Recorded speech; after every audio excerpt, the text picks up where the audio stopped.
There are awakened individuals, those with an active approach to life, and they are referred to as the fortunate ones. Why are they called fortunate ones? Because they know how to accumulate piety. And what is piety? It's an energy in the heart that brings luck to a person. You see, when you look at one person, it may seem like they are tormented and unhappy. But when you look at another, you feel like approaching them and having a conversation. So, one person radiates strength, while another exhibits weakness. Where does this strength come from? This strength is called virtue. This strength is derived from good deeds. For a man, good deeds involve providing support to others, defending someone, or crafting something for someone. In other words, a man needs to consistently assert himself as an individual in a masculine way. For a woman, good deeds revolve around care. How does a woman express herself as an individual? When a person consistently actively asserts themselves as an individual? We have the Blagos Club, you see, and these young men and women voluntarily helped organize the lecture. They go everywhere here, taking care of everyone. This is what an active life stance is about. You might say, well, why take care of everyone? Will I be paid for this or not? You see, people often think that they should get paid for everything. But in reality, there are two ways to receive something. And sensible people know the second option. I'm not trying to inspire you right now to help me personally. I'm telling you about the principle that when a person starts doing something for someone, there are two options. Either they take money for it, or if they don't take money, they still don't lose anything. God gives them piety. What is piety? It's a force that manifests in the future as a benefit that comes to a person. But there you see, it's not just the word benefit that is used. The word piety also implies honor. What does piety mean? It means that a person becomes worthy. In other words, they attract attention because of the good deeds they do. There's one option, always ask for money or something else for good deeds. And these good deeds, you see, will all just go into those riches. Nothing inside you will increase. Luck won't increase. Strength won't increase. The second option, you simply do good deeds so that everyone is happy. A person once told me, it's foolish to offer such great lectures for free download on the internet. And I say, you're the fool for saying such words because you don't know the depth of this world. You don't know that when you do good deeds, it never goes into infinity, into emptiness. God is always grateful for everything. He is very appreciative. And God knows everything and sees everything. When you simply do something for people, then that's when a person gains piety.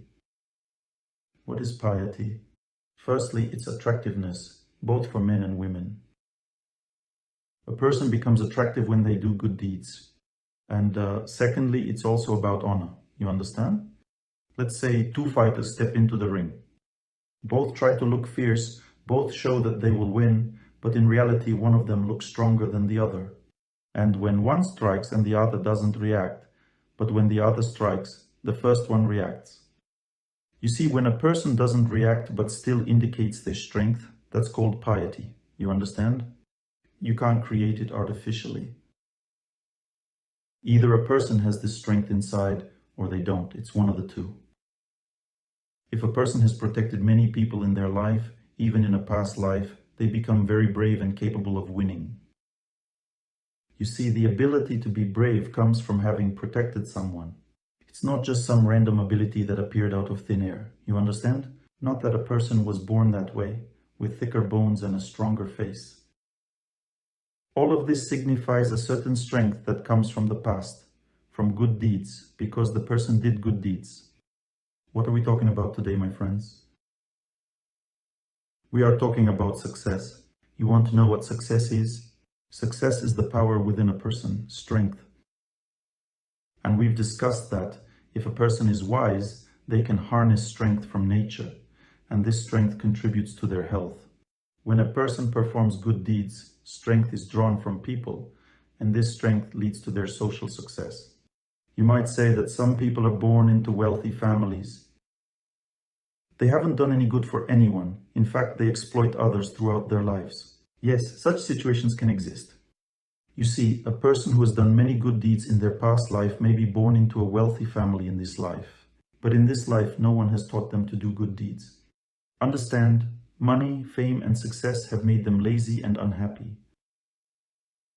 As a result, this person will eventually lose everything, all their wealth, if they do not use it for the benefit of others. That's it. Indulging in money and power means losing everything. In the next life, you might even be born into poverty if you misuse the wealth gifted to you. You lose everything. And remember, we live eternally. In the next life, you could be born in utter poverty. So you see, neither the energy of nature nor good deeds towards people are not absolute actions that can lead a person to triumph over destiny, because all these actions carry the danger of pride. For example, a healthy and strong person can be proud. So where does the pride of a healthy person go? He says, well, you see, I have ironclad health. I can drink 10 liters of beer and nothing will happen to me. So a healthy person starts risking their health. They jump off bridges and gorge on dumplings in challenges. Sooner or later, their health deteriorates because any form of pride leads to defeat. You understand? Next, let's say a beautiful young woman has done a lot, served people, cared for everyone, and she got a beautiful body as a result. A beautiful girl, beautiful from birth, admired by everyone, everyone loves her. Then it happens so that she starts to take pride in her beauty. But a proud girl, whether beautiful or not, is not appealing to anyone. So she makes acquaintances easily, attracts attention, but no one marries her because she's proud, unwilling to yield to anyone in anything, and behaves capriciously. And why would anyone want such a person? Even if you're beautiful 1,000 times, if you're proud, it means you'll never be happy in life. Despite the fact that a person can fill themselves with the energy of nature, can absorb the energy of good people by serving them, the most crucial power that can help a person in life is the power of God. Because only God's energy makes a person humble, wise, patient, and enlightened. In other words, all of this is necessary. Some people serve only God, don't engage in anything else, neglect their health, and don't want to help anyone. These people are also selfish, in reality, if a person serves only God, only in the temple. And in general, when one doesn't want to notice anyone, they become proud too. They say, you pay for my life. And they don't even want to take care of their own health. As a result, they lose their health and pass away prematurely. You understand? You understand? And so on. A person leaves his wife and children saying, I've gone to the temple. That's it. I'm holy. And you're a sinner. God punishes such a person. A truly noble person always fulfills their duty to others and never abandons anyone. And at the same time, they do not neglect their responsibility to God. Therefore, a person must deeply understand the meaning of human life. Prayer, service in the temple, and caring for priests and noble individuals are the primary duties of a person in life. We spend our entire lives doing something, simply surviving. Let's take any rabbit, for example. What does it do throughout its life? It searches for food, looks for a burrow, finds a mate, reproduces, protects its offspring, and so on. How is a person different from this rabbit if they spend their whole life doing essentially the same things, but in a more intellectually advanced way? Not different at all. Human life is meant for higher purposes, for doing something selflessly for others, for learning to pray. You see, if a person doesn't do this, they are simply wasting their life. If a person merely focuses on sustaining their own life, including raising children, it's just the same as what animals do. They too teach their nestlings and so on, just on their own level. So, what sets us apart from animals or birds then? The only difference between humans and animals or birds is that humans go to temples, that they recite prayers, wish happiness to all, and they transcend this feeling of self-preservation. They stand above that feeling. They start to feel their eternity and begin to do something for their own eternity. You see, this is the meaning of human life, and God has arranged it this way. The higher a person's deeds, the greater the blessings and protection they receive. For example, if a person loves nature, in ancient cultures, many people worship nature. They worship the earth, the sun, the wind, and this worship yielded results.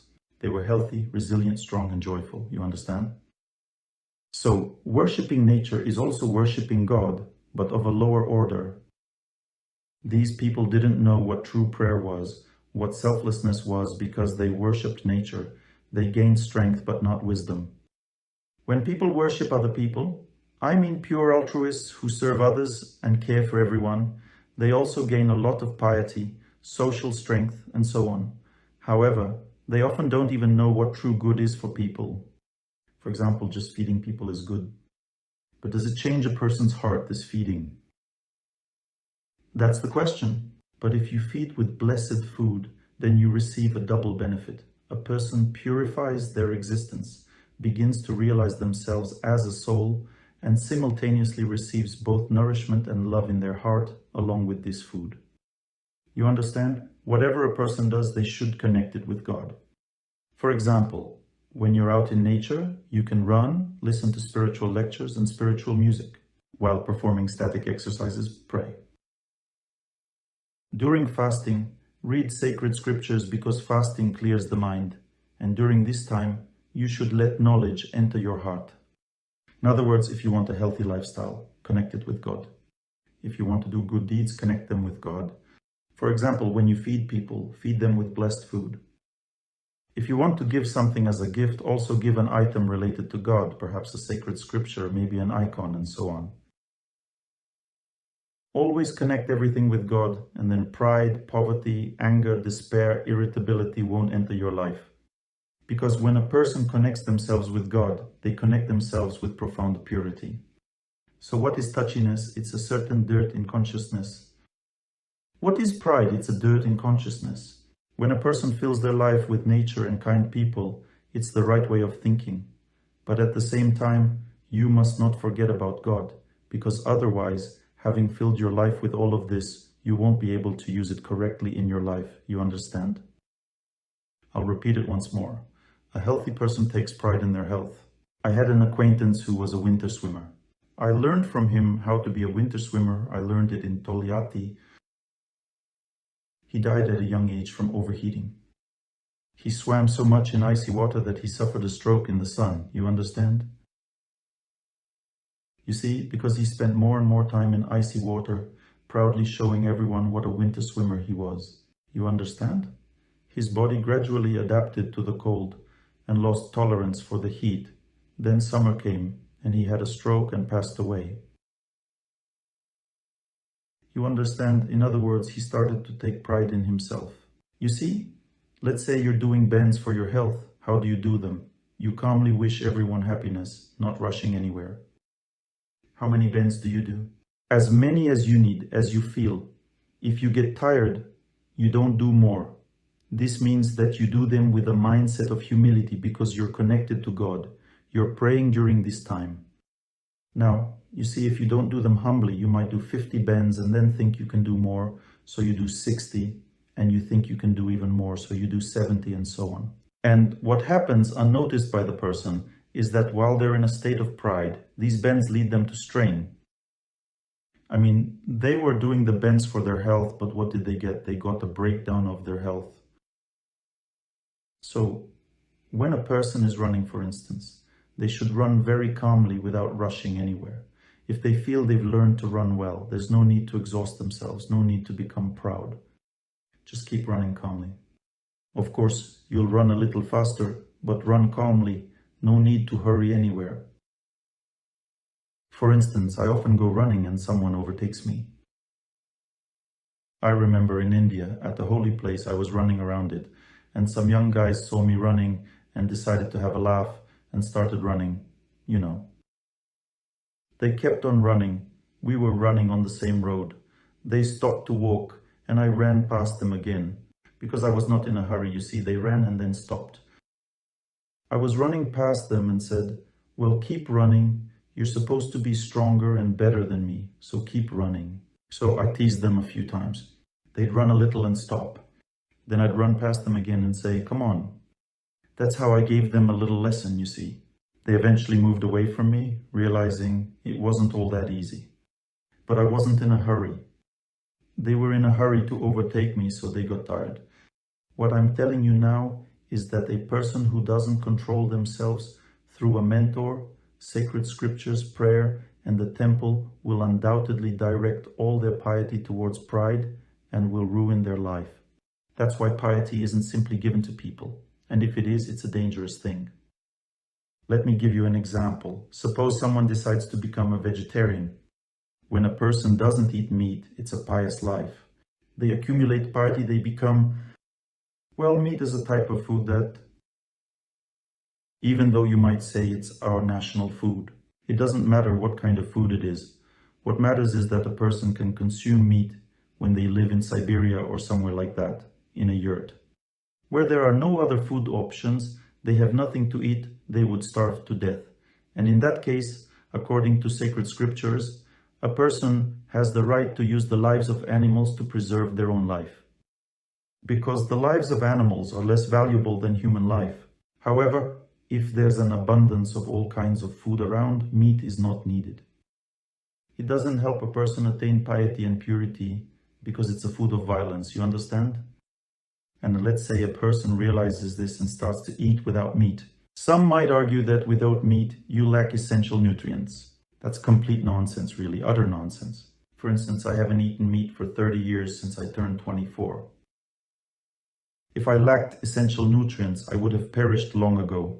You see, I eat less and less because this meatless diet gets absorbed so effectively that over time, you need less and less. Nowadays, I only eat once a day, a few fruits in the evening, because the digestion has become very efficient. That's why I eat sparingly. In Ukraine, there was a show about vegetarianism for kids, and one young lad asked the question. He said, "It's impossible to live without meat, Oleg Gennadievich." I replied, "Fantastic. For the first time on Ukrainian television, the dead Dr. Torsunov is speaking. Because I've been living without meat for 20 years. You see, I was on this show 10 years ago. I say, you see, I'm no longer alive, but I'm still talking to you. It's a miracle, because I've been without meat for 20 years. It's funny. So a person who gives up eating meat, but doesn't pray to God, starts to look down on everyone who eats meat. When they see these people, they feel a discomfort in their presence. A person terrorizes their family, throws meat out of the refrigerator. Well, what's this all about?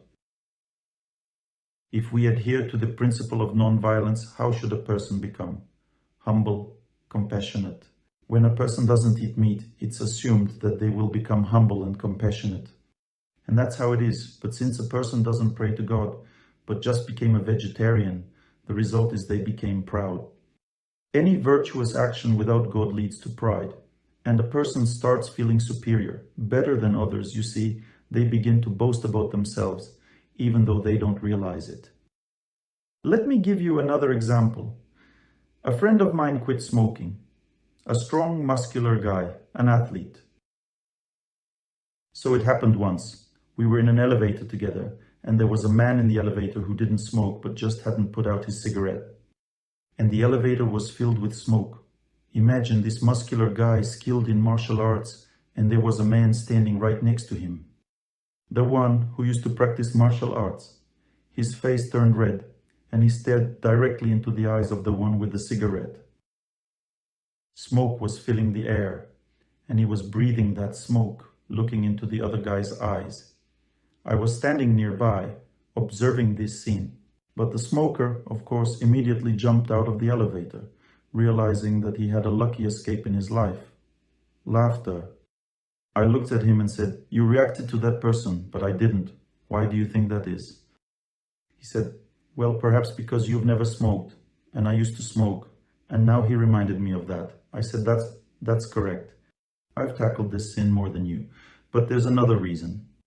I do everything to please the Lord and my spiritual teacher, and I don't consider it all as my own merit. But you quit smoking on your own. and you consider it your own accomplishment. You take pride in it, which is why you got angry seeing someone smoking next to you. You understand what I'm saying? Once a man approached me and said, "Listen, my wife listens to your lectures. She used to be normal, a regular person. She threw out all the meat from the fridge, doesn't let me smoke or drink at home, and she chases me around the rooms. She's gone crazy. Do something with her. She only listens to you." This is called pride.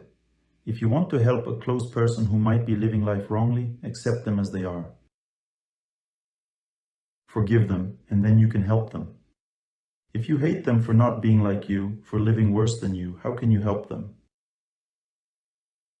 If hatred accumulates in your heart because you lead a righteous life, it's called pride.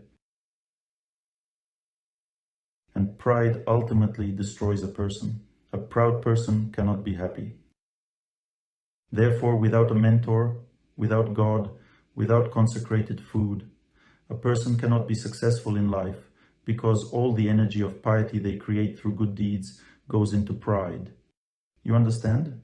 A person who has fed many people in their life also becomes proud of helping everyone, feeling powerful, you know. So be careful in this matter, in the matter of self-improvement. Observe yourself. Watch after yourself. I have friends, and many of my friends, not all of course, but many of my friends who started giving lectures, and as soon as a little popularity comes, the same pattern occurs. It's the same for everyone. Already 8 people in my life, the same pattern. As soon as a person becomes a bit popular, they immediately become popular among women and girls. And he immediately becomes an idol to them. They look at him as if he were God.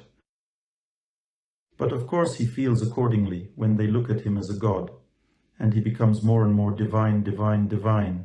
So what happens next? His divinity reaches such a level that he kicks his wife out and takes some young woman, 20 years younger. That's the whole divinity, you understand? And God punishes him severely for that. And this person loses spiritual strength, loses popularity, loses faith in God. Bad habits resurface in his consciousness as such a person completely degrades. Or at some point, he stops, slows down a bit because he regains some common sense. Can you imagine how scary that is? A person becomes proud of themselves, so goodbye, that's it, God punishes. In other words, I'm telling you about success right now. At a lecture, I asked people, raise your hand if you're going through a tough time, if life is hard for you now. People raised their hands. And then I asked, raise your hand if you're experiencing a good period.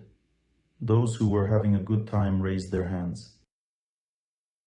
Now, raise your hand if you believe you can never have a bad period, if you always expect things to be great. A few people raised their hands. I said, let's talk about something. They responded, sure, Oleg Gennadievich. Do you truly believe everything will always be good for you? Yes, I genuinely believe that. That is pride. As soon as a person starts to think like that, God immediately finds it necessary to show them Kuzkin's mother, as we say in Russian.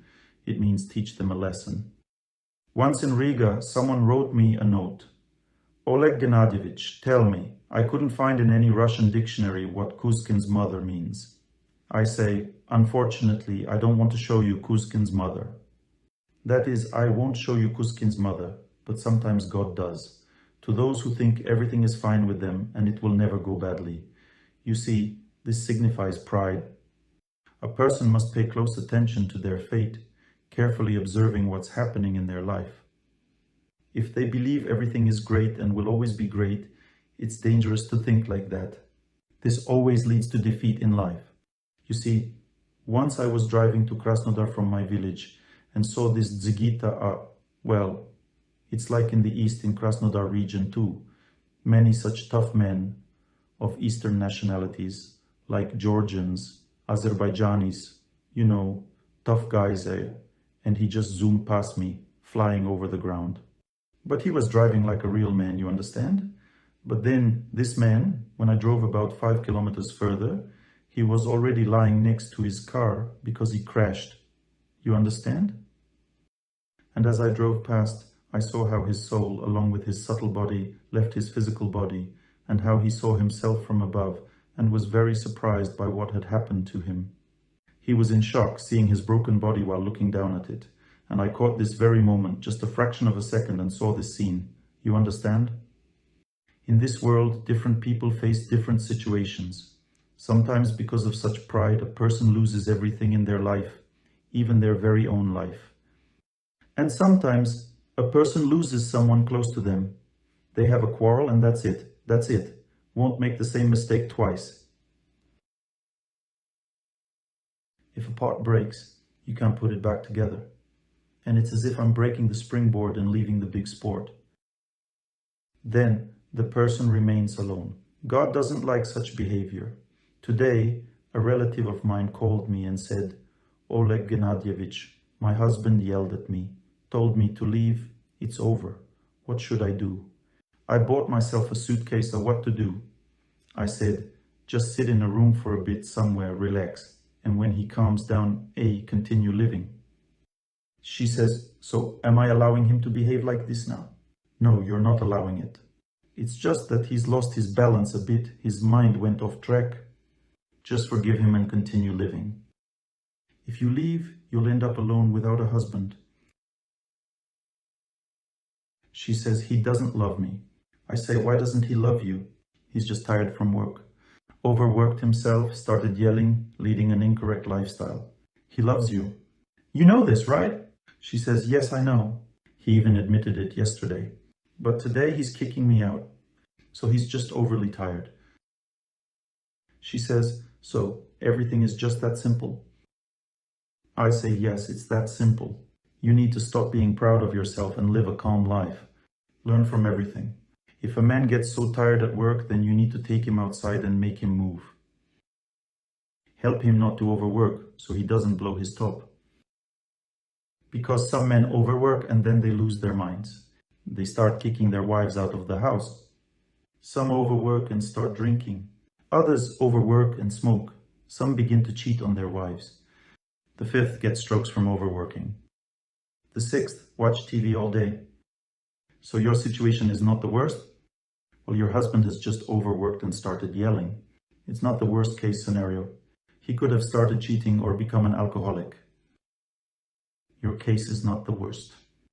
What's the conclusion? You need to start changing your life. Learn how to recover. A wife always becomes the heart of her husband. A woman senses the truth quicker than a man. That's why in a family there's a woman and there's a man. Why? So that the woman can inspire the man to change his life. If she sees that he is living incorrectly, then she should start living correctly herself. And gradually this will rub off on him. He too will start to change his life over time. That's how life works. And when the man has changed his life, then the woman can finally relax. Reluctance to wear religious clothing is also a form of pride. There are different types of pride. This is also a kind of pride, you understand? So remember, loneliness, and our topic today is how to overcome loneliness. It's not the absence of a husband. Loneliness is pride.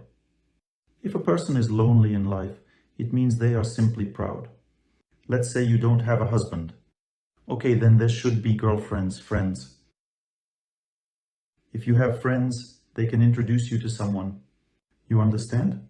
If a person is lonely, has no one, that's a form of pride. They don't want to give their energy to anyone. They just live for themselves, that's it. That is loneliness. I always give this example. Let's say I can't give lectures anymore and I have no job. Raise your hand, who would help me find a job? In the hall, a lot of hands immediately go up. It means I won't be left without a job.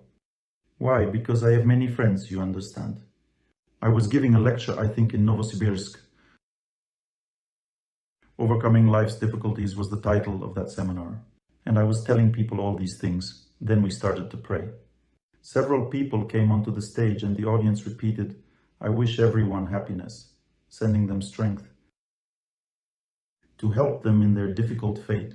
And then we asked these people on the stage. Among them was a very sincere woman.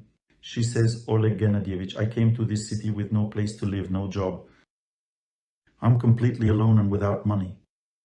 But I prayed sincerely and felt the grace of God in my heart. I felt somewhat relieved. And I say that I also felt something in my heart. And I ask her, what's your profession? She answers, a hairdresser. I say, raise your hand if you need a hairdresser for your business. 2 people raised their hands. I say, there you go, these people will provide you with a job, one of them. Choose who you'll go to. Then I ask, who has an empty apartment?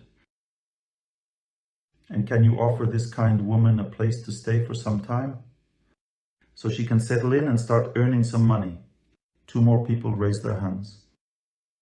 The woman got a job and found an apartment. You see, if a person prays sincerely, God can immediately provide an opportunity. At one of my lectures, such a thing happened that a man said, I prayed very hard, but I can't find a girlfriend. I just can't. I see that he's a good guy. And I say, come here. I bring him on stage and ask, who likes this young man? And 5 or 6 girls raised their hands. I looked at them, assessed who among them had good compatibility with him, and suggested he get acquainted with one of the girls. And I asked him, do you like this girl? He said yes. Later they came to me after they got married. That's how fate sometimes works. People meet right at the lecture. Just understand that everything depends on you. If you receive knowledge on how to live correctly and start changing your life, then everything will change. You will achieve everything in life. Just try to understand these laws and rules. Today, we will talk about another rule, called the rule of devotion or the power of spiritual sound, or the rule that overcomes insurmountable obstacles in life. There is a certain space between us and God. This space is constantly resonating. It resonates with the prayers of thousands of people praying in different spiritual traditions, in different faiths. But the space is the same. That is, there is a certain space between us and God. In the sacred scriptures, the Lord says, I myself am this space. This space is called the sound of God's name, or the sound that glorifies God. In China, it is referred to as the space of Zen. In Orthodoxy, it is called the grace of God. In any case, whatever this space is called, you too can connect with it. In this space of sound, if a person enters it with their consciousness, that is, they forget everything and think only of this sound, then in this space, all obstacles that exist in a person's life are destroyed. All obstacles. Nothing can prevent a person from overcoming their fate if they enter this space. And people since ancient times have tried to achieve unity with this force. There were no players or tape recorders before. Even 60 years ago they didn't exist, but there have always been mentors and spiritual teachers. And in the ancient Vedic school, children were not taught mathematics, physics, chemistry right away. The elder would recite the sound of prayer, and the children would repeat after him. He recited, they repeated. He recited, they repeated. And this would continue until the elder understood that the children began to repeat with faith and deep immersion. As soon as he saw that the children repeated in this way, it meant they had connected their minds with the sound of God. A mind connected with the sound of God gives a person a very strong sense of self-worth, greatly enhances piety, gives a sense of truth and the ability to overcome any obstacle, whatever they might think of. You understand? That is, a person gains a very powerful tool in their life for personal development. Let's say it took the children half a year to tune into the sound of God. Yes, it takes half a year for this, and then the children are taught everything else. Because if a child can't achieve something, they're told, listen to this sound. And pray, repeating it. And these children listened and remembered. They listened to the voice of the mentor, memorized it. And when they were alone with themselves, they remembered this voice and repeated it as he did.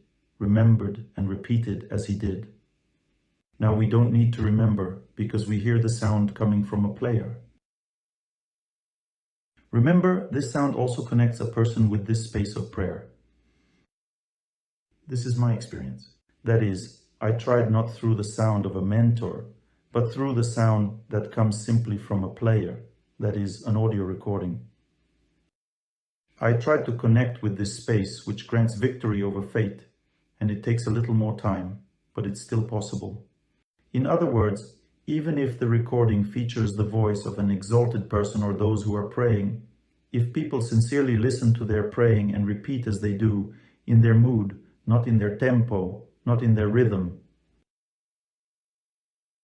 not repeating the exact same thing, but repeating their own prayer in their mood. In this case, they undoubtedly, over time, reach this inner state where you feel everything will be fine, where you feel your fate has succeeded, where you feel your heart is at peace, where you feel all obstacles gradually receding before you. That is, a person acquires such a skill in life that truly destroys everything one can imagine. Therefore, a person who has acquired this skill, if something bad happens in their life, if something goes wrong, immediately starts listening to those who pray, prays with them, enters this space of victory over fate. First, tranquility in the heart appears. Then the person begins to gain knowledge about what to do in life, and then obstacles recede. I have thousands of examples from my life, thousands of examples from the lives of my friends. Sometimes everything happens even without our will. For example, I have a friend who for many years, 5 or 6 years, served at the altar, dedicating this time solely to serving God. And then he got married, bought a car, but since he had little money, he bought a faulty car. And when he drove this car to Krasnodar on his first trip, there was heavy rain, and his wife felt something was wrong and sensed some danger, so she started praying. But he went on, and he was going downhill, and then there was a turn. At the turn, he lost control, and the car sped straight into a KAMAZ, a huge truck. The car crashed into the KAMAZ. A piece of it broke off from the front of his car. It flew into the oncoming lane and hit 2 more cars with full force, and another car hit it from behind, causing another piece to break off. The impacts were that severe, and he lost consciousness. Then when the police and ambulance arrived, what did they find? They found that the driver's seat was untouched. The driver was just unconscious. They thought he had died. He was simply unconscious. Nothing happened to him. The car was completely wrecked, you understand? It was totally mangled. Then they took him to the hospital, examined him. Not a single injury. Just a slight bruise on the kidney, just a bruise. So he stayed in the hospital for 2 days and then left. He said, "I don't need any more, I see no necessity." What was this person feeling? When the accident happened, this person is a close acquaintance of mine. Not that I just heard this story somewhere. It happened right before my eyes. When the accident happened, this person, as he was losing consciousness, he saw as if the Lord had surrounded him with a dome, an impenetrable dome, and he didn't even feel any pain. He just lost consciousness, then regained it. Another case involves my acquaintances, people I know personally. You may consider it a fairy tale, whatever you want to think. A child ran onto the road. A car speeding heavily hit the child, throwing him 15 meters away. The child just flew 15 meters from the car. When the child was brought to the hospital, not a single bruise, not a single injury. And the child explains, "When I saw the car, I uttered the name of God. The Lord came to me, took me and transferred me over there." The child had no injuries, no scrapes, nothing at all. The next case, the guys who work with me, they all listen to my lectures, pray, that is, they all seriously develop as individuals. And we gather with them, 50, 60 people, and very loudly repeat prayers when I come to my home. We gather with them at least once a week. We pray for 2 hours. So, Before the prayer, I read some preparatory instructions to tune people in. Then the prayer begins and lasts for 2 hours. A woman listened to the setting, stayed there for a little while, and then she had to go somewhere with her child. She left with her child. While she was crossing the street at a pedestrian crossing, one car braked sharply and another hit it from behind. The woman ran to the side, but the car that was hit started flipping and rolling. Directly where the woman and child were standing, the car fell on them and began rolling with them. The woman and child got caught in this whirl. People who saw this thought they were flattened, crushed. They were pulled out of the car. She had a minor head bruise, and the child was completely unharmed. So they just stood up and walked away just like that. She says, when I saw all this, I remembered the prayer setting. Remembered how I pray and saw as if the Lord was just spinning me around and that's it. And then I see that everything is okay and my child is also fine. The next case. I have an acquaintance, though I told him don't eat mushrooms. He still ate them. Mushrooms are dangerous food because they are conditionally pathogenic. That is, they can be healthy or they might not be. For example, a mushroom bed. It grows, let's say, in a place where some animal died. The mushrooms absorb all that cadaveric poison into themselves. Let's assume these are good normal mushrooms. A person eats these mushrooms along with the cadaveric poison, and hello there. I have a friend who works at the sanitary and epidemiological station. Every year, loads of families get fatally poisoned by absolutely normal mushrooms. They pick these mushrooms themselves in the forest. Of course, if someone grows champignons, then it's unlikely, hardly ever, that there will be a fatal poisoning. But still, it's not very good food. My acquaintance ate pickled mushrooms, which often develop botulism, a very deadly, strong poison. He ate a few mushrooms, and immediately his entire right side of the body failed. One eye went blind. They called an ambulance. When the ambulance arrived, he stopped breathing. They put him on artificial respiration. The doctor said he wouldn't survive. His wife came running to me asking for help. We immediately came and started praying for him. That is, the man is lying on artificial respiration. He is conscious. I sat down in a motionless position, started listening to the voice of a holy person, tuned into this voice, began to pray with him, felt the strength of all who were praying, and focused on this man. And I feel that he is going to die. And right in my heart, there's this force telling me, don't bother, he's going to die anyway. And this force is taking away my enthusiasm. That is, some force is emanating, and I am losing the ability to pray. It's like it's telling me, it's all right, what are you worried about? Like when someone is lifting a barbell and they're told, don't bother, you can't lift it. You understand? I sat down and told myself, I won't move until I can help this person. Well, that's what I told myself. I can stay still during prayer for a certain amount of time, but then it becomes very hard. When that time passed, about more than an hour, I felt my body getting heavier and heavier. It became harder to sit. I sit not moving, and I give all this effort to him. Gradually, I feel that in my heart, there's no longer a sense that it's useless to pray, but a clear feeling, he's going to die anyway. I continue to pray, now thinking, whatever happens, I just won't move anyway. Some more time passes, maybe 20 minutes, so in total about an hour and a half.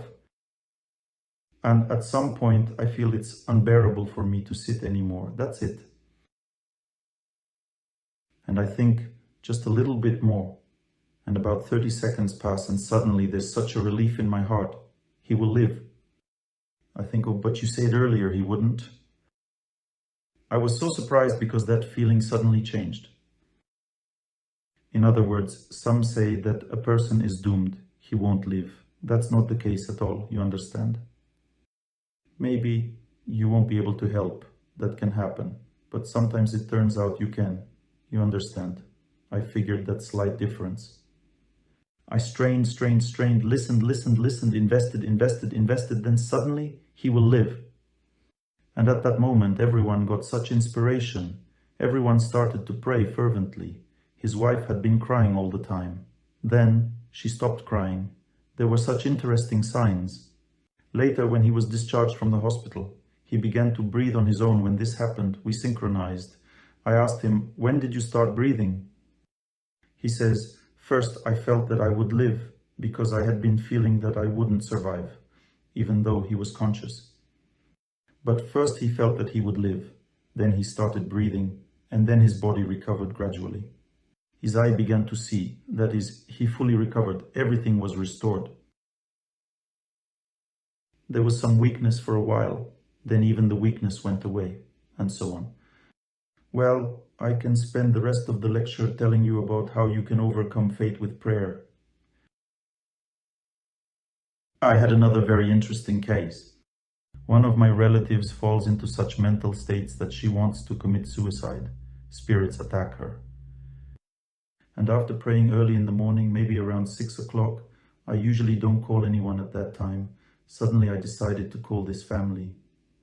I call and her daughter answers the phone. I say, "Where's your mom?" She says, "Mom is sleeping." I say, "No, go into her room, take a look."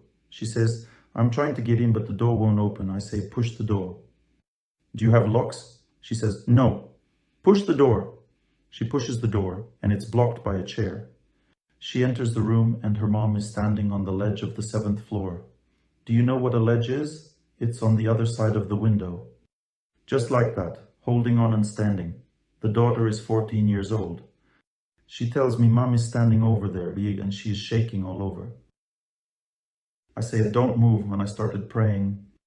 First, in the sound, I saw her mom. Then I saw how an evil spirit was pulling her to kill herself. Then I started to invest my prayer into her hands. I feel that I can't defeat the spirit immediately, it's too strong. I started investing strength into her hands, and she began to hold on tighter. Then I invested strength into her legs. She started to stand more stably.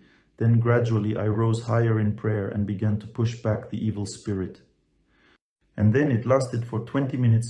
I was confident that I was gradually saving her life. I don't know anything. There's no conversation. I'm just praying, that's all. And then suddenly a feeling comes that she's saved.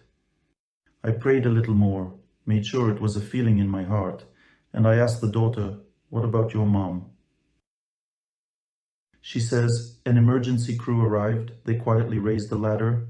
A man climbed up the ladder, grabbed her, and then they took her down, and then they took her to the hospital. That's it. Her life was saved. The neighbors called the ambulance." You might say it's a coincidence. She just stood there on the ledge for 20 minutes by herself, and someone just happened to call there at 6 in the morning, and so on. Everything happened by chance. There are some things I can't tell you, because they will immediately become rumors on the internet. But I want to tell you one thing. Study the science of prayer. I will now show you some things. Look, there's the sound of emotions, the sound of the mind, and the sound of intelligence. The sound of intelligence lives in the heart of a person and in the remembrance about the elders. The sound of emotions is the sound that tunes into one's own happiness, into pleasure. Look, for example, I repeat, I wish everyone happiness, and this is the sound of emotions. It doesn't achieve any victory over fate. It just improves mood. That's all. That is, you invest your mood into the sound. The second option is the sound of the mind. It's the sound of my mood. If I'm in a good mood, then I transmit a good mood to everyone. If I'm in a bad mood, I transmit a bad mood to everyone. What does this sound look like? I wish everyone happiness, or I wish everyone happiness. You understand? Two options. If in a good mood, the first option. If in a bad mood, the second.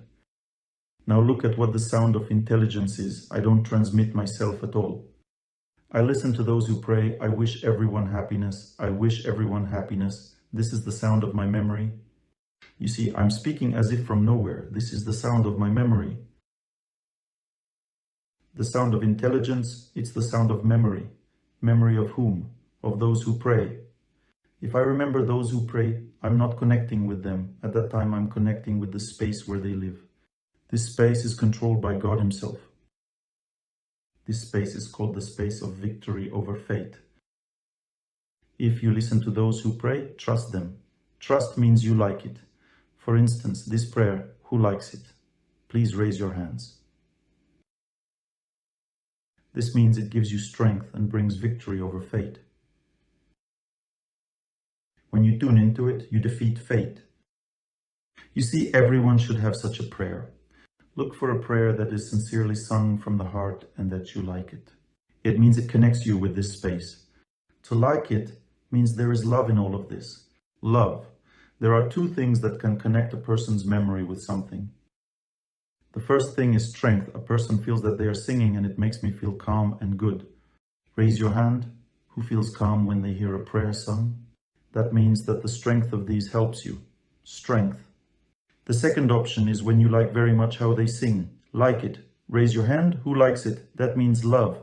You see, both strength and love anchor a person's memory to the space of victory over fate. If people think about God. Therefore, always choose to listen to those who pray. How so? Generally, it's advised to pray on your own, right? I'll explain. If you pray alone, and at that time do not remember either the mentor, or the Holy Scriptures, or the deeds of the Lord, or the deeds of the saints, but simply contemplate your own life, then in this case, your prayer is absolutely useless. It's like beating your head against a wall. Therefore, initially, people are advised to learn the reflected prayer, reflected from those who pray. You understand? That is, you listen not to your own prayer, but to their prayer and repeat as they do. In our era, the Holy Scriptures recommend collective prayer because people are so... That's why initially it's necessary to pray with someone, not alone. I prayed alone for 10 years. And 15 years ago, I realized that my development was weak. As a result, I started praying 15 years ago together with a holy person. And my development progressed. I began to feel how my consciousness was changing. I started to describe these states. As a result, I gained a structured understanding of how human consciousness develops when one listens to those who pray. Then, in many holy scriptures, I started encountering the same phrases. These phrases started catching my eye. Only by the mercy of a holy person can one come to God. It's impossible by one's own strength. And I realized for myself that this mercy comes to me through the sound of this holy person. After all, the mercy of the holy person can come in different ways, through his books. In other words, when one believes in the holy person, then they defeat fate. Belief means that you remember him during prayer and do not remember yourself. I'm now talking to you about memory. Why? Because a person's fate lives in memory. Suppose a bad period has come, and you think only about what's happening to you. You can't even sleep because it's in your memory. Raise your hand. Who is experiencing this right now? You can't even sleep. This means that you need to start listening to those who pray. And try to listen to them so intently that your memory becomes magnetized to them. And as soon as your memory gets magnetized to them, at that moment, the memory of the heaviness and difficulty of the event will start to fade in you.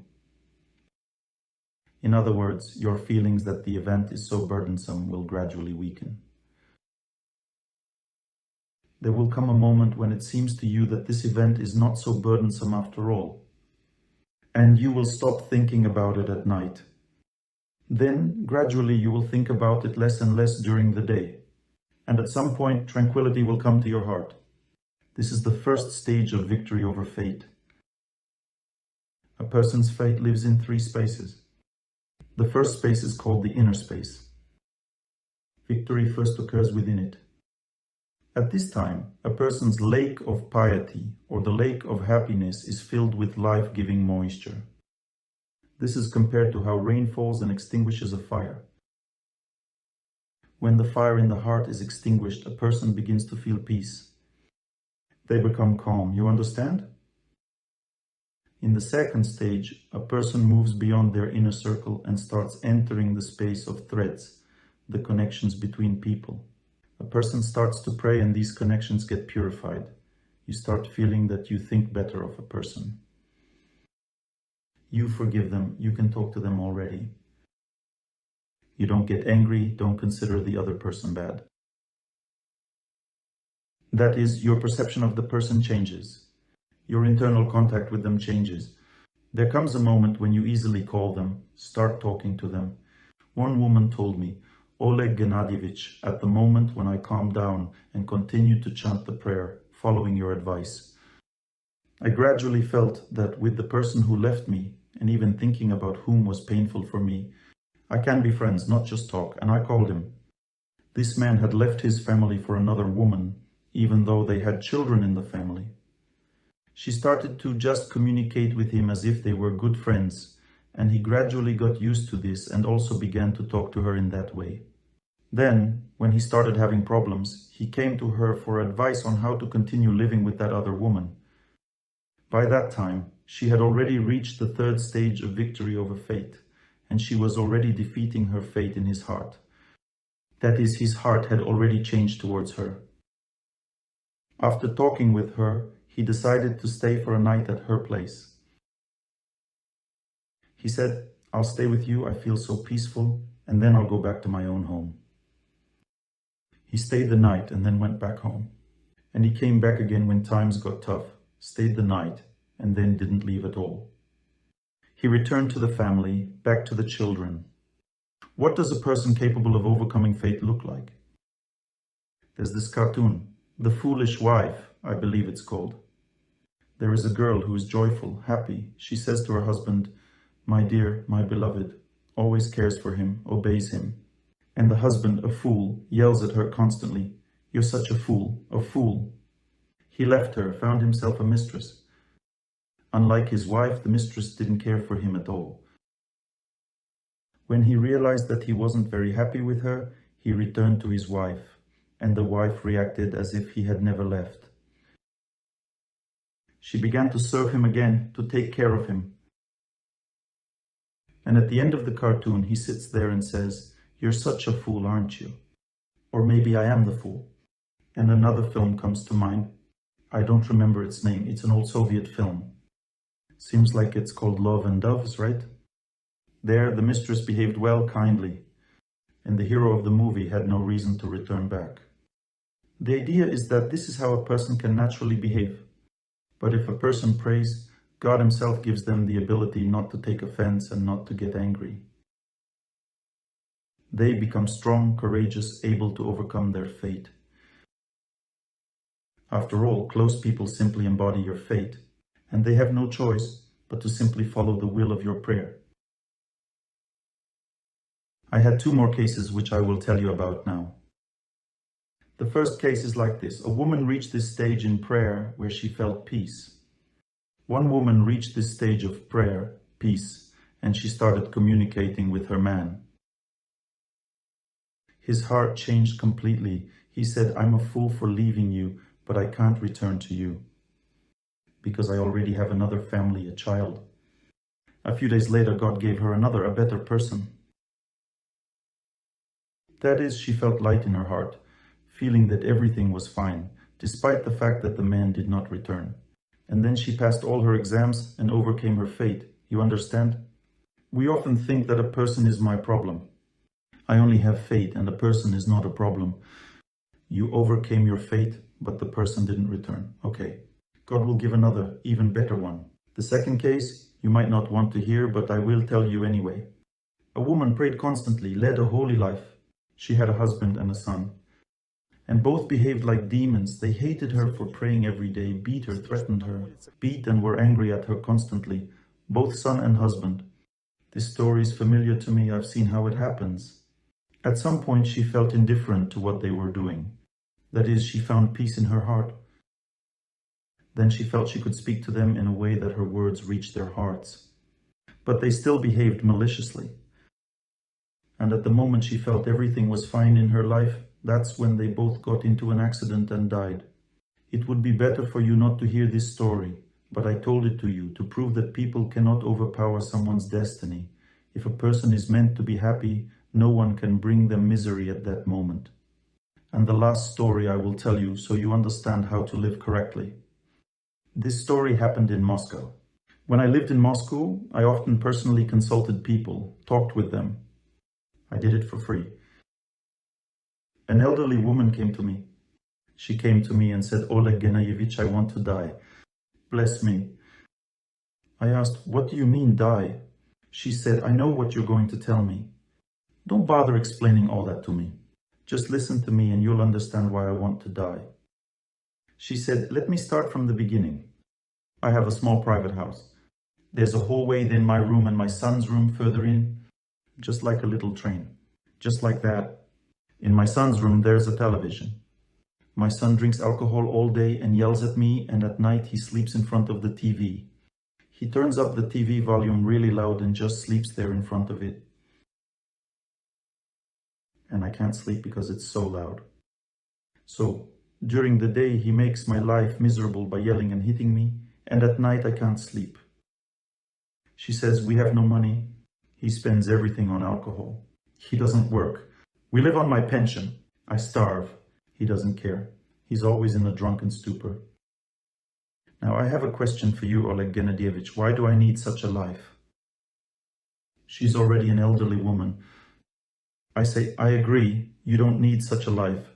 But let's try something now. Let's set ourselves a deadline, say 3 months." She asks, "What are we going to try?" I say, "Just put on some headphones and listen to the voices of holy people, those who pray, and pray along with them." She says, "All right, fine. How long should I pray?" I reply, "All the time. When you can't sleep, pray. When he's shouting, pray. Always pray. As long as you are conscious and alive, you've got nothing else to do anyway." She says, "Well, yes, I am old. What else is there for me to do?" Eventually, she decided to give it a try. She went home. 2 weeks later, she came back to me. Listen to how a person overcomes fate. She says, "Oleg Gennadievich, it's some kind of a miracle. Imagine this, nothing has changed. He yells as he used to, hits me as he did before, turns the TV on full volume. But in my heart, I've found such peace. I am so grateful to you for this tranquility. Don't worry, it will get even better soon. Just keep praying." 2 more weeks pass. I said, "Keep me periodically updated on what's happening." After 2 weeks, she comes back and says, "Oleg Gennadievich, I've calmed down so much that I started sleeping, and even the loud TV doesn't bother me anymore. I've never experienced anything like this. When I wake up, I pray and fall back asleep." I say, "Don't worry, it will get even better." She comes back again after 2 weeks. "Oleg Gennadievich, can you believe it? My son stopped turning the TV loudly, and now it's quiet at night. He still drinks and curses, but he doesn't hit me anymore. He doesn't even come close to me." I say, "It will get even better." Another 2 weeks pass. She comes back and says, "Oleg Gennadievich, my son crawled to me on his knees, said, 'You are saint and I'm a sinner.' Started grabbing my legs and says, 'Help me, I want to stop drinking.' She says, 'Oleg Gennadievich, I am so grateful to you for teaching me how to overcome my fate.'" I don't know what happened next with this story because she never came back. Well, I think everything ended well because she acquired a tool that is foolproof. And the last story is very simple and short. In Omsk, a woman's son would enter a mental state where he would lock himself in his room. He was already an adult and starve himself to death. If anyone tried to open the door, he would immediately try to commit suicide. So it's a hopeless situation. He wouldn't answer the phone. Opening the door was not an option. He'd kill himself right away. The mother says, "I don't know what to do." I said, "Pray." I explained to her the same technique. She began to pray and asked, "What do I do next?" I said, "Keep praying until you feel peace in your heart." 2 days passed. She comes back and says, "Oleg Gennadievich, I feel at peace. What should I do now?" I say, "Call him." She says, "He might not answer the phone." I say, "Call him." She calls him. He picks up the phone. He's in this state of complete insanity, not really understanding anything, but he hears and recognizes her. She says, "Son, please open the door for me. I want to visit you. I've missed you." He says, "Okay, Mom, come over." When she rings, he opens the door for her. She brings him food with tranquilizers mixed in. He eats all of it in her presence and falls into a deep sleep. She stays next to him. As soon as he wakes up, she gives him something to drink and he falls asleep again. This way she brought him out of that state. As a result, she saved his life. Just because she learned this method, which I didn't invent, it's described in the sacred scriptures. From ancient times, people listened to the voice of a mentor, remembered its sound, then during prayer, they recalled this voice and gradually reached the feeling of living in that sound. And then everything will happen as I've told you. First, peace in the heart, then influence on the situation and the knowledge you will receive in your heart, and then victory over fate. The first time you defeat fate in this way, you will only act like this in your life thereafter. You won't be involved in anything else because this is called faith. When a person has once witnessed how this miracle occurs, there's no need to explain anything further. They will always rely on this tool exclusively. Now, there are some moments I want to add to what I've said. Remaining in a still position is incredibly helpful in order to overcome fate. Different body positions provide different strength to a person. For example, when a person stands and doesn't move during prayer, they gain patience. Just like a tree stands and endures, similarly, a person who prays and remains motionless gains patience towards their fate. For instance, a person can't tolerate their job. However, if they continue to stand and pray in this way, they will eventually endure their job. When a person prays while kneeling, they find acceptance of their fate. There's no need for them to endure anymore because they have accepted everything and become accustomed to it. For example, a man gets accustomed to his wife, to her emotional nature. He no longer needs to endure her. He becomes happy being with her because he has accepted her character. Similarly, a woman accepts her husband's rough character, and she doesn't experience any distress at all. I once witnessed such a scene. A small child was screaming loudly, and the mother approached as if he wasn't screaming, gently touched his head, and he calmed down. She simply accepted him as he was, and that's it. She touched his head, and he immediately relaxed. The concept is very simple. When you accept a person, the energy of your love enters their heart. This is called kindness. The key is to accept the person. Accepting a person already means victory over your destiny. If you have accepted a person, it means destiny can no longer do anything to you. It can affect you if it has an influence on you, taking you out of balance. But if you have embraced your destiny, that's all. Now you influence your destiny, and destiny no longer influences you. Therefore, acceptance is the first stage of conquering destiny. Acceptance is only possible if you have the strength. Where does the strength go? It goes into the memory of the bad, into pain. All of a person's memory is consumed by pain. They focus on the pain and squeeze all their strength into it. But at that moment, if a person understands these things, when it becomes more and more painful, they simply start to listen to those who pray and pray along with them. A person's memory shifts to prayer, and the pain cannot seize their consciousness.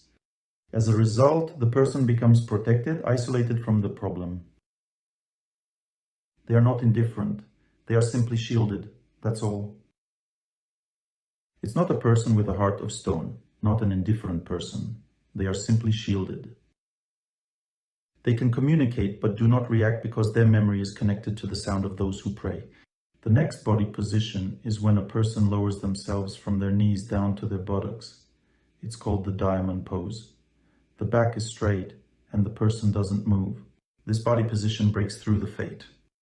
For example, if you're afraid of something, like being fired from your job, you simply pray, think about God, and sometimes remember your job situation, and gradually you see that the fear diminishes. Then you feel, none of this can stop me. That's how prayer works in the diamond pose. The diamond pose seems to squeeze fear and unpleasant events out of your heart and then out of your life. You might say, I feel calm in my heart, but the events haven't changed. Is this self-suggestion? This isn't self-suggestion. It's the first stage of overcoming fate, because the next stage involves influencing events.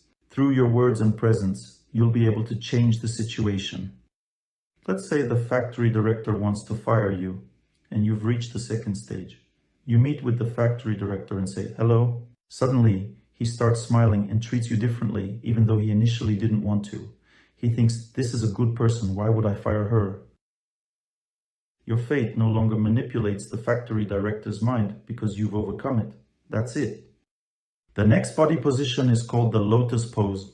You can also sit in a half lotus position, where you place one leg on top of the other on your thigh, and the other leg is crossed beneath. That's a half lotus. The lotus pose is when both legs are on the thighs. Sitting in the lotus position is possible only with the help of an instructor and through training. Otherwise, you can damage your knee joints and ligaments. You understand? Everyone can sit in a half lotus. It's not a problem except for elderly individuals. This body position enhances focus on the sound and prayer. Therefore, it is a priority pose for those lacking concentration, those who can't concentrate on prayer and instead focus on their problems. The next body position is called the butterfly pose. Feet together, knees apart, and the back slightly curved. This body position eases the heart from the heat of fate. A person sitting in it feels calm. Additionally, it reduces men's desires, excessive attachments, and sexual cravings. For women, it alleviates worries about their solitary life.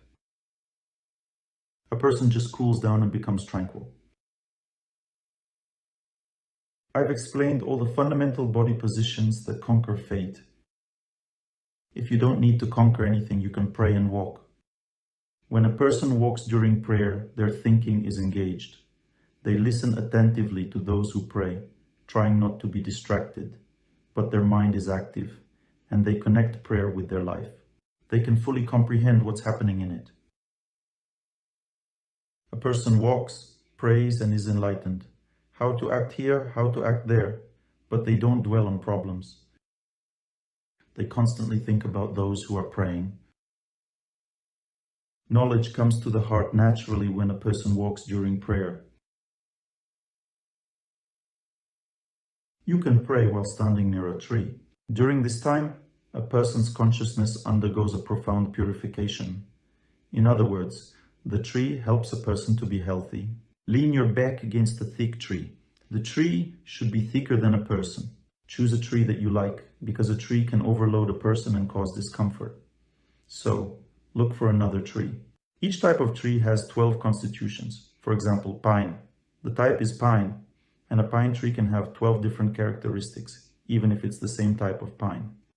So, even if you like a pine tree, approach 12 different pine trees and find the one that suits you best. Remember where it stands. Hammer a peg into the ground or draw something on it, and always come to that tree and stand beside it. When a person stands near trees, they receive a purification of their consciousness and gain patience. Trees are also considered a natural energy. They possess great power. For instance, coniferous trees can free a person from chronic viral infections. Simply standing next to a pine, spruce, or fir tree can help you overcome even tuberculosis and severe viral and bacterial infections. Coniferous trees boost a person's immune strength and lead to victory over aggressors within the body. Deciduous trees, on the other hand, provide calmness and bring harmony to a person with themselves. Different sacred objects yield different results. For instance, if you feel that you lack the strength to exercise, fast, and improve your life, you should attend the temple for religious services. Visiting the temple provides a person with the strength to change their life. In other words, it inspires them.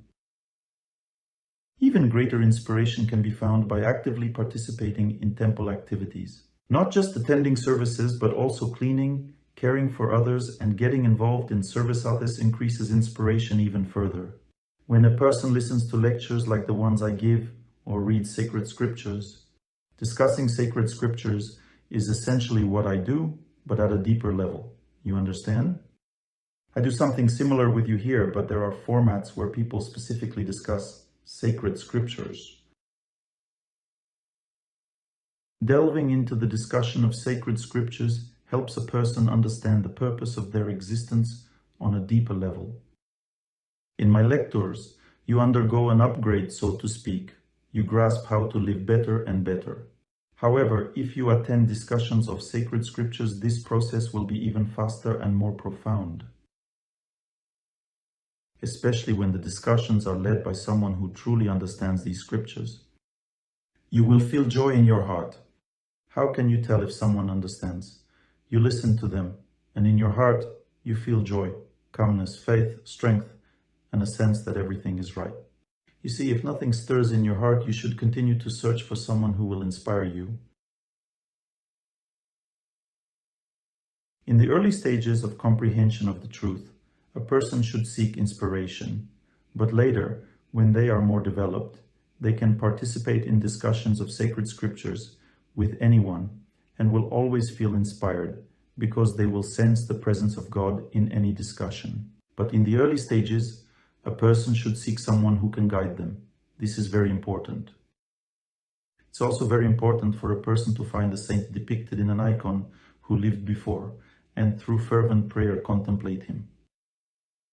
Because initially, a person connects with holiness through holy individuals or through sacred scriptures. For example, in Islam, one can contemplate the Quran and the deeds of great caliphs, great holy individuals. You can contemplate their deeds but meditate on the name of God, for example, Allah, or on the sacred scriptures. In Christianity, you can also meditate on the image of a holy person. Both are fine, there are no issues. Through a holy individual, God acts.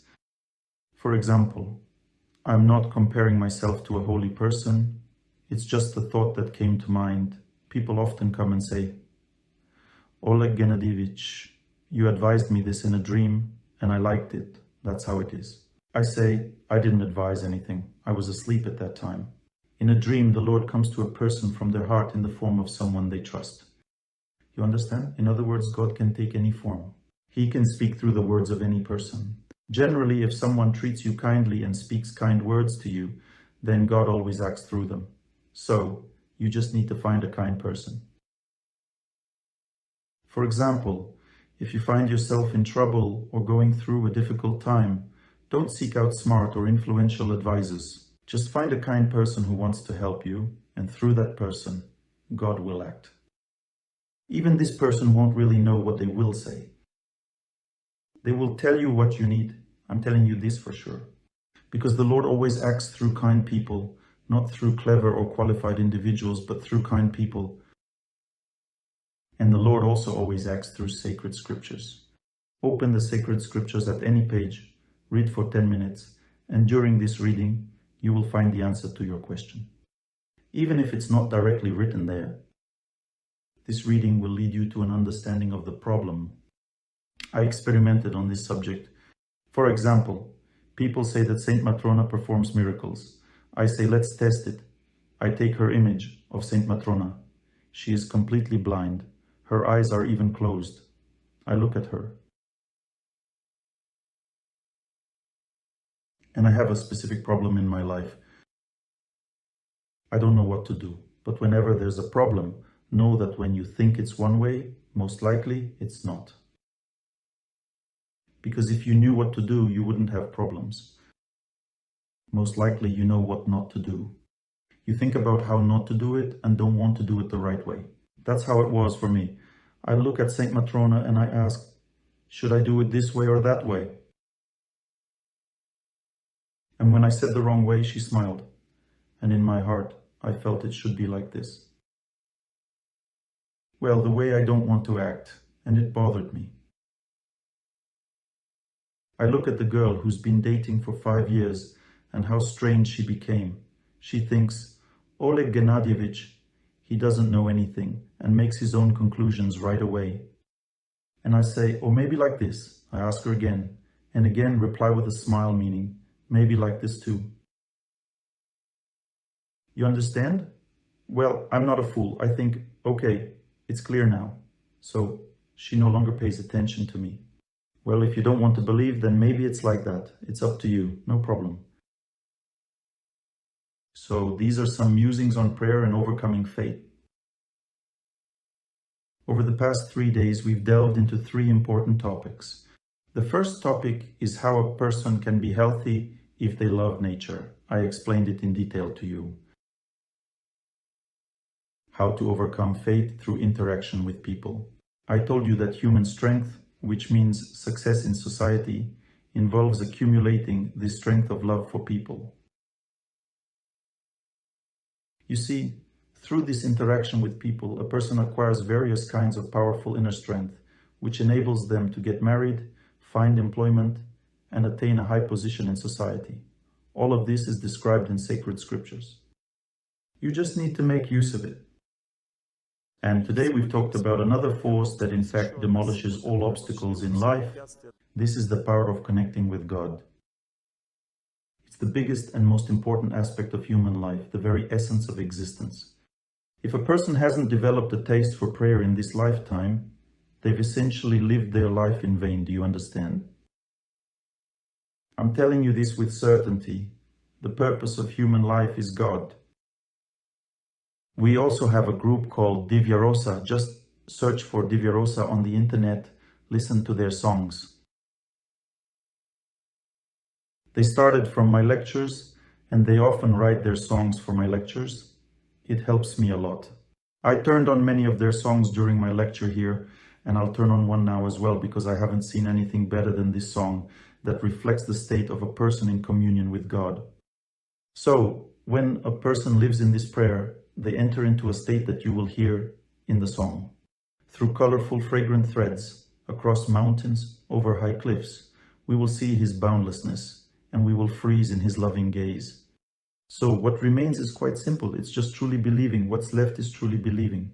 His rivers are full of love. His oceans are boundless. A downpour of happiness will wash the heart.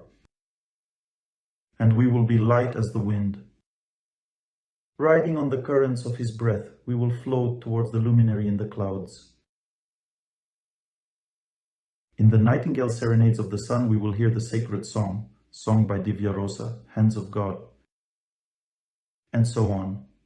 I mean, this is the state of a person in this divine grace. When a person is in this state, what happens to a person at this time? How many of you feel such a state during prayer? Raise your hand. When I come to you next time, in a year, everyone should raise their hand. All right? Now, so that you can achieve all this, the same ensemble will tell you what God advises you.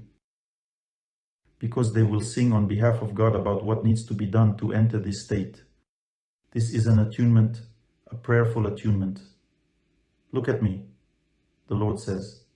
Song by Divya Rosa, sound with me. Draw my image in hearts.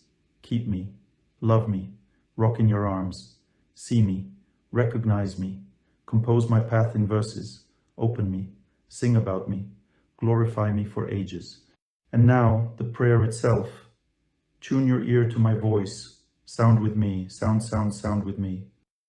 When a person goes to holy places, they are going, they develop the will to victory. Movement around holy places, movement in the name of God increases a person's willpower. A person becomes strong-willed, capable, decisive, able to achieve goals. When a person stands in worship motionless, they develop patience. When a person fasts in the name of God, they experience enlightenment of consciousness. These are the 3 basic methods of austerity that a person must practice in the name of God and to achieve God.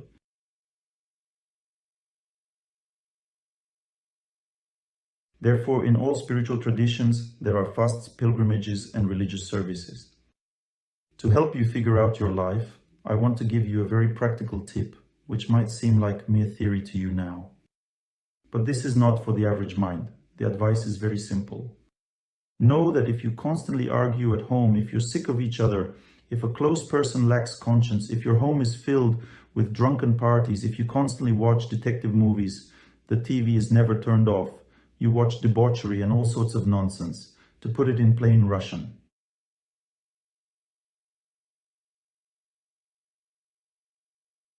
If you don't want to live with your close person, if you can't listen to each other, if your hearts are cold towards each other, if you have no love, if you're out of money and don't know what to do about it, then all you're missing in your home is just an altar.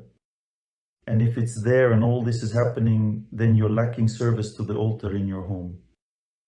You have everything else. You see, if you play spiritual music at home and it's always sounding,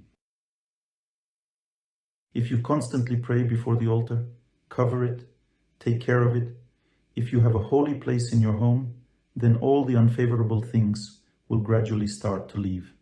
You understand? I saw an interesting video on the internet. Maybe some of you have seen it too. It shows a cat being tempted with food. And there they place the Quran, the Holy Scripture, and the cat walks around the Quran, not stepping on it. Have you seen it? Raise your hand if you have. The cat walks around the Quran, you see. And then they take and place an ordinary book and tempt the cat, and the cat starts walking on the book. If even a cat understands what the Holy Scripture is, won't your foolish husband get it? He'll understand for sure, 100%. You understand? Even a cat understands what the Holy Scripture is. So, if you have the Holy Scripture in your home, you see it will purify your close people. Even an animal feels the power of the Holy Scripture, let alone a person. You understand? Just believe in it yourself. You try it, you will see the result. Hang on your walls, instead of your relatives' pictures, images of holy people or the Holy Scripture or images of God, whatever is better according to your tradition. Hang images of temples instead of nature landscapes. Your life will change tremendously. One woman asked me, "Why did my husband leave me? We have 2 children. We have a normal family. What was he lacking?" Raise your hand if something similar happened to you. The question is, what was missing? I'll explain what was missing. When people just live together for the sake of children, to have everything, to get an apartment, to have a normal life, it eventually leads to the husband leaving. Because when people live this way, they simply get tired of each other. Love ends. Without God, there is no happiness. You see, the only thing missing was a spiritual life. When people serve God at home, worship Him, when there is sacred food, conscience always lives in a person's heart, and a man will never leave his wife because his conscience won't allow it. What? Don't believe in it? Then you're praying poorly. Have you listened to those who pray? Have you repeated prayers with them? He still left? There was peace in your heart, but he still left. He still left? Then be sure, it's all for your good.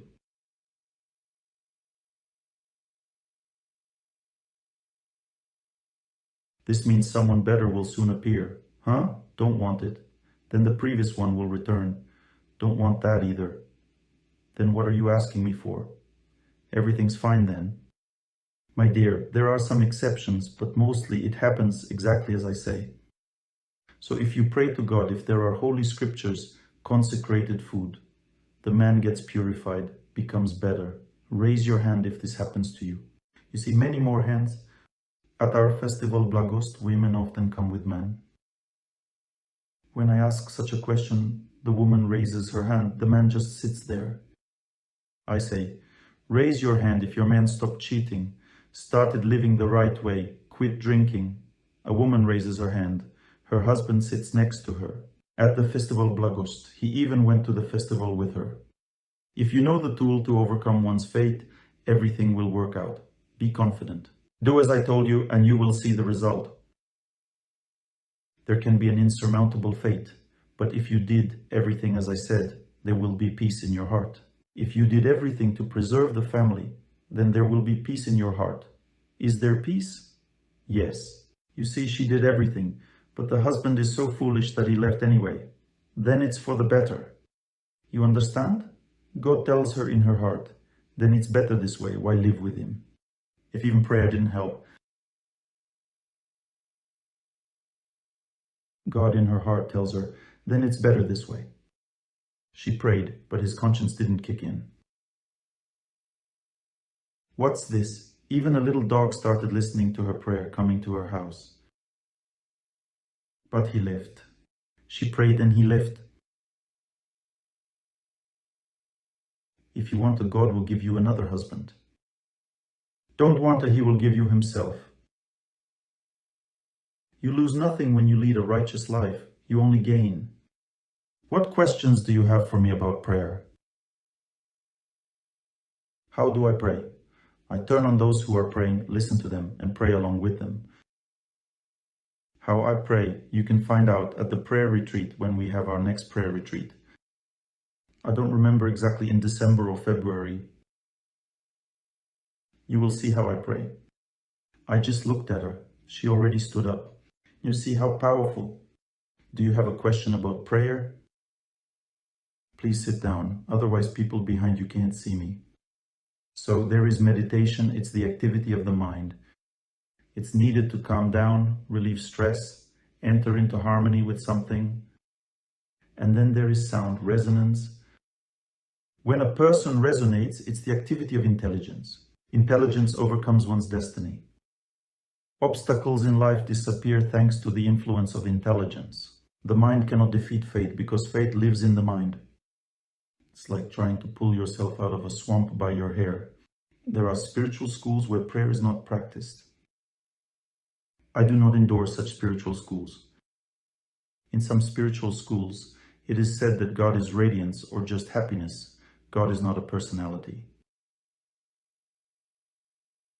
I do not endorse such spiritual schools because they limit the opportunity for a person to come to God. People who think that God is radiance leave the material world, but they lose their individuality, merging with the radiance of God. Whatever a person strives for, that is what they achieve. It should be known that radiance is just the energy of God. God is a personality. God has sound, and the sound emanates from God. And when we listen to those who pray, we connect with the sound of God. The sound of God is what triumphs over fate. By means of this sound, a person enters spiritual reality, reaches the spiritual planets, and enters the association of God, not losing their individuality, but gaining eternal life. For prayer, one must listen to those who pray, not just those who sing. Maybe they sing this prayer for entertainment. During prayer, you shouldn't feel any objects, who or what is swirling around you. Just think about God, listen to the prayer, and observe your heart. First, peace comes to the heart, and then everything else I told you about. When you start to see your radiance, feel yourself as a soul, see some objects around you. This is called the process of knowledge. This process of knowledge distracts from the prayer itself and prevents a person from immersing in deep relationships with God. In Orthodoxy, this is called spiritual delusion. In the early stages of spiritual development, one should not be distracted by all these things. One should think about God and learn to believe in Him. And there's no need to see any visions. It will only be a hindrance. There's also a chance that you might see evil spirits that could entice you at this time. Therefore, it's better to just listen to your heart. Purify yourself, serve a real spiritual teacher, read the sacred scriptures, lead a pure life. And there's no need for any visions, you understand? No need for any visions, they will not help you. Every person must fulfill their family duty. If a father drinks, one should think about God and pray to God. During prayer, dedicate all your thoughts to God. But when you finish praying, you should say in your heart, "This prayer is dedicated to my father. I want you to help him quit drinking." But when you pray, don't think about your father, only think about God. There are actually 4 levels of the power of prayer. The first level, a person cannot help but think about their problems. People pray, want to think about God, but simultaneously think about their problems. This prayer overcomes faith, but very weakly, only by 25%. The second stage, a person prays, thinks only about God, glorifies Him. You understand. There are 2 types of prayers that overcome faith. Either the name of God, for example, Allah Akbar, Alhamdulillah, praise to God or glory to God. That is glorification of God or the name of God. You understand? Two types of prayer. They are all short. Either you glorify God or you praise Him. This should be done with prayer beads. These are the two types of prayers that overcome fate. Like arrows flying to victory, these are very short and powerful prayers. Yes, the Dikkars, for example. Each spiritual tradition has its own prayers, like Om Namah Shivaya. It's also such a prayer, glorification of the Lord too. So, when you chant such a prayer, you must understand very clearly that at that time you need to think very strongly about God and forget about everything else. So, the second stage, you know that you need to help your father. But don't think about him, and during the whole prayer, just glorify God, concentrate only on that. But at the same time, knowing that you need to help your father means 50% victory over fate. This is already a strong prayer. 75% victory over fate happen when a person simply glorifies God, thinks about nothing at all, asks for nothing, and at this time God Himself chooses where and how to help. God will definitely help a person as long as their heart is not freed from all the filth. Filth means human suffering. You see, this is our fate. Until the heart is freed from suffering, God will keep purifying the heart. And once He has cleansed the entire heart, He will then give love for Him. So, 75% victory over fate is when a person fully trusts God, does not control him. Because when you constantly think about the problem, my father drinks, it's like you don't trust God and are saying, listen, don't forget what I'm praying about at all. It's as if God is old and has sclerosis, always forgetting what the person is praying about, you understand? So the person thinks that way, probably, and they keep saying, Dhammo, don't forget about Father, telling all this to God. In the second stage, a person just prays, thinks about God, and no longer thinks about their Father. He knows that at this time God helps him. When I forget about the Father and think about God, God helps the Father at that time. The person knows about this and doesn't get distracted. There's also a third level of prayer. A person doesn't bother God with their opinion. They just think about Him, serve Him, and God Himself does everything everywhere for such person wherever needed. Question. So one just shouldn't get upset about this, not to worry? It's impossible not to worry. If you love your Father, you will worry. But if you think intensely about those who are praying and pray along with them, your memory of those who pray immerses you so deeply that it becomes stronger than your worries. Your faith weakens and the memory of God strengthens, and you move to the second stage. You only think about those who pray. Think about God and forget about your Father at this time. God remembers Him, goes there faster, while you have not remembered Him and fixes everything. Because when a person himself thinks about the Father, He helps him with his own efforts.